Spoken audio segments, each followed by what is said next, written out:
When you strike the bladder points, they're going to arch forward, exposing their jaw and their neck for follow-up techniques. Okay, we're going to bring John in. We're going to demonstrate some of the body points and some of the techniques. There's a concept that's kind of important that we want to pay attention to. If his arm is outraised, his body points become sensitive. So imagine the nerve on his body connecting up into his arm, and when you lift it, this whole area becomes stretched out.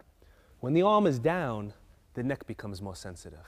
So if we were in a situation where he was grabbing and he was down, I would probably go for the neck region. But if I hit his arm first and stretched his arm back, that's when you'd want to come into the body area. So for maximum effect, we want to try to stretch the person out.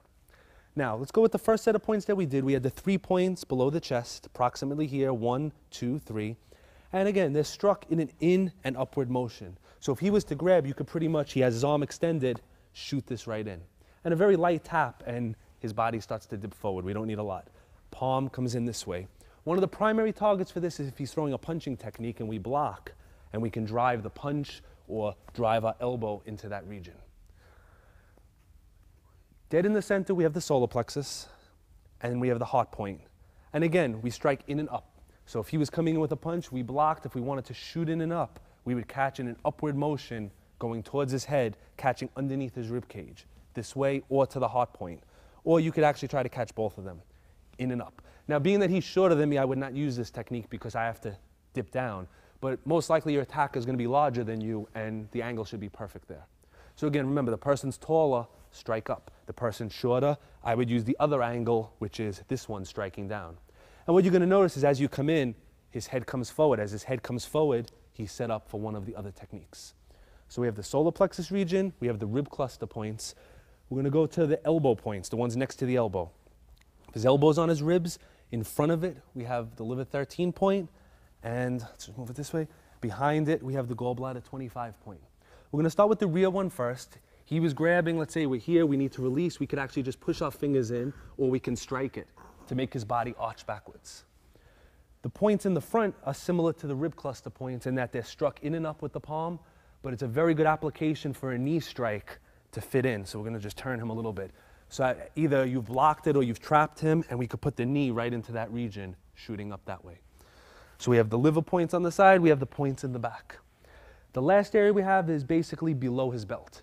The best way to find it, if a person's wearing jeans, where the button is, that's point 1. And everywhere below that, you have 2 or 3 more points. It can be struck in an upward motion with a knee or with a front kick technique, or it can be struck in a downward motion. If he had both arms on me and I just wanted him to let go, I can shoot down, make him come down that way. This point becomes very important because when we go back to body motion, everything above his chest is going to make him step back.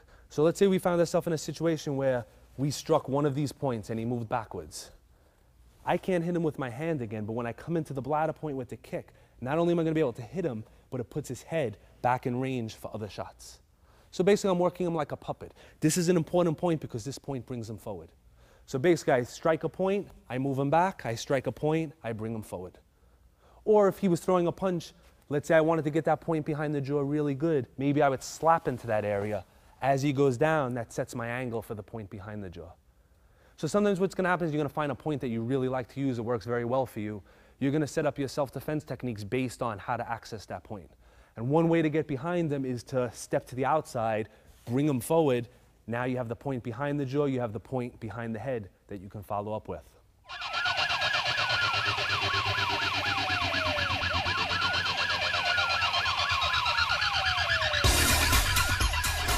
We're going to be demonstrating one of our instant knockout shots. Where we're going to be targeting is the stomach 9 point in the side of the neck. And what we're going to be using is our forearm. The reason for using the forearm is with little training, the swing of the forearm is a very powerful blow, and it doesn't have to be as focused as, let's say, using the edge of the hand or even the fingers or a punching technique.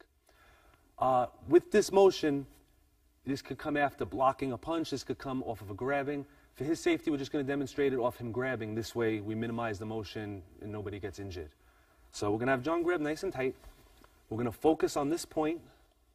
We're going to use the forearm, and we're going to bring him right down.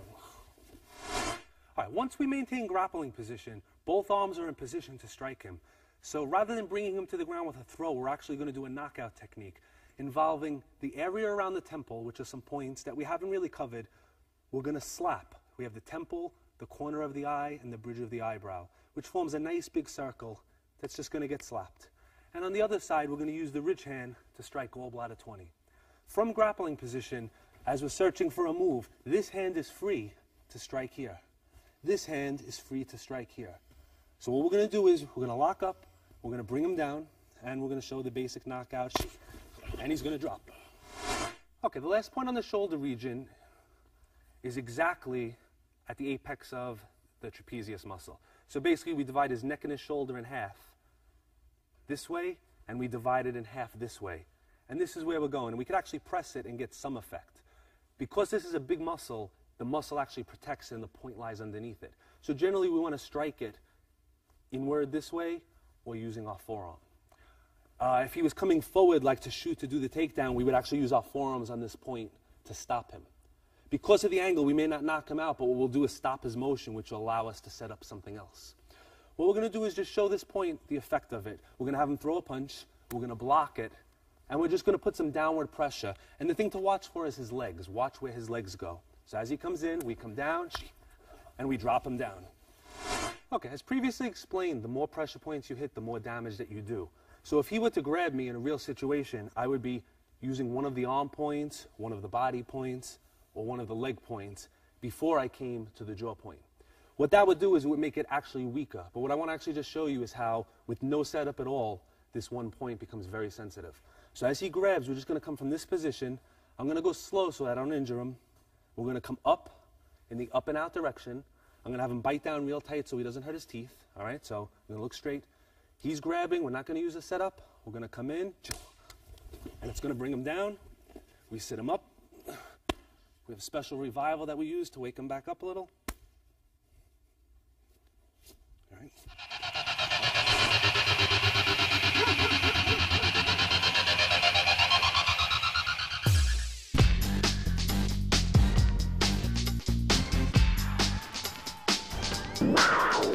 Okay, at this point I'd like to go over the proper revival techniques.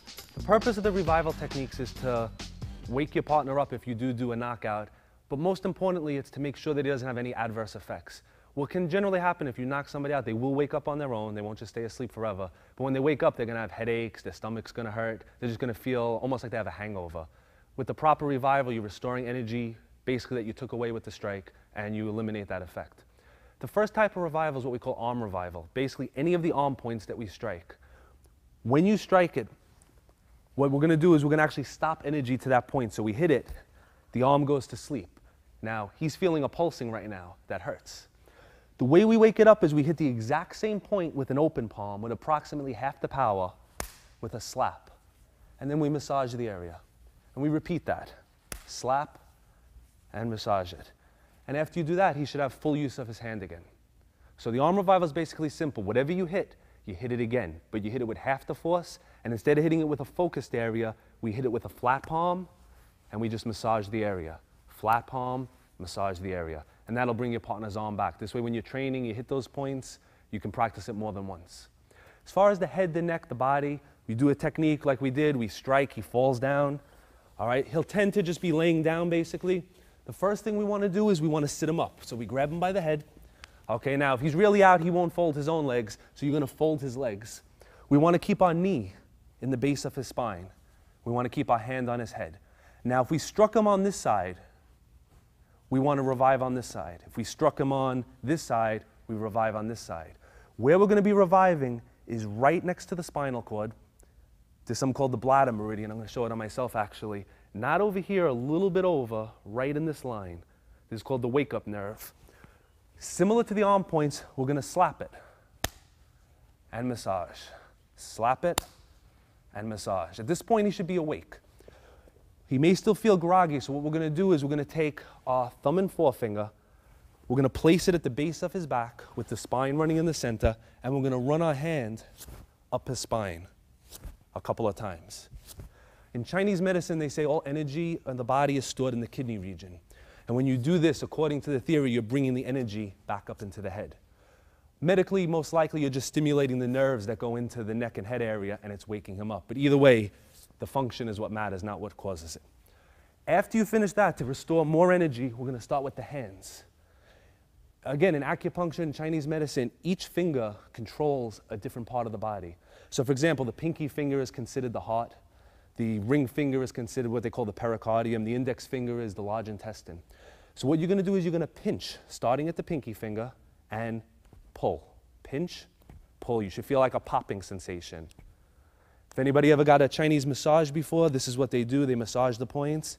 They pop the fingers. And what that does is it wakes up and stimulates all of the nerves.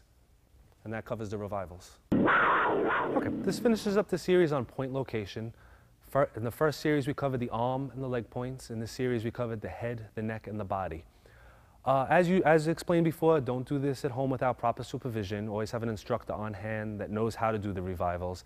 And if you are going to work with a partner, exercise extreme care, very light contact. Remember that this is designed to work together. While the head and the neck points are the most fascinating, the ones that make people fall down, it's learning how to use the arm points and how to integrate the arms, the legs, the head, the body together that makes this a workable system.